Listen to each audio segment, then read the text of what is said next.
اگه این کلیپو تا آخر ببینی محال دیگه پوست هندونه رو دور بریزید. با اکوکوک همراه باشید. 1.5 کیلو پوست هندونه لازم داریم. پوست سبز رنگش رو با چاقو جدا کنید و دور بریزید. قسمت سفید رنگش رو مکعبی خرد کنید و داخل یک کاسه بزرگ بریزید.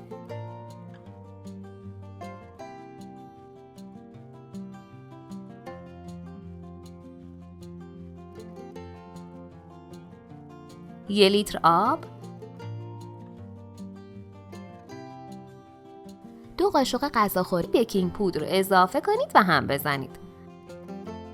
برای اینکه کانالمون رو گم نکنی و از آموزش‌های جدیدمون خبردار بشی، دکمه سابسکرایب و زنگوله کنارش رو حتما بزن. درش رو بذارید و 1 شب داخل یخچال بذارید بمونه. پوستای هندونه رو داخل صافی بریزید تا آبش خارج بشه.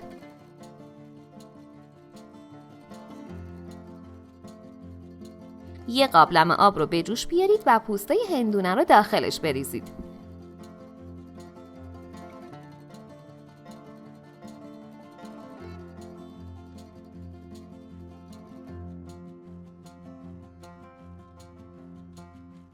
ده دقیقه که جوشید آب کش کنید. عزیزان، تک تک لایک ها و کامنت های پرمهری که میذارید برامون بسیار با ارزشه. به ما انگیزه میده تا آموزش ها رو با اشتیاق بیشتری براتون تهیه کنیم. 800 گرم شکر، 1 لیتر آب،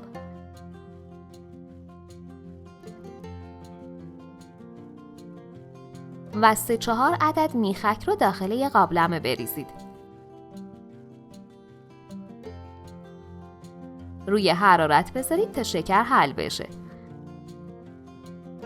پوسته هندونه رو بهش اضافه کنید.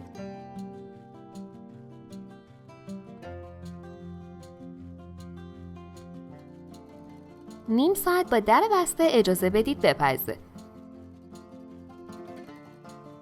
بعد از اون 1.5 ساعت با در باز بذارید بجوشه.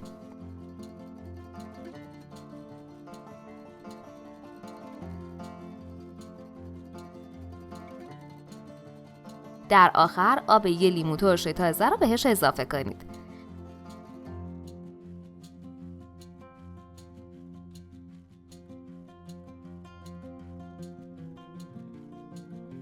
از روی حرارت بردارید و وقتی سرد شد داخل شیشه بریزید. دوستان عزیزم، ما توی کانالمون کلی آموزش خیلی جالب و کاربردی داریم که نمونه‌شو هیچ کجا نمیتونید پیدا کنید. یه سر بزنید تا ببینید که چطور میتونید با مواد ساده و در دسترس کلی غذا و شیرینی‌های جدید و خوشمزه درست کنید.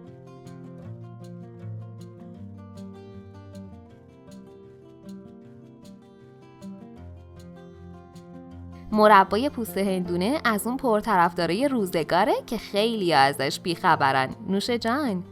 لطفاً برای حمایت از ما لایک و سابسکرایب رو فراموش نکنید.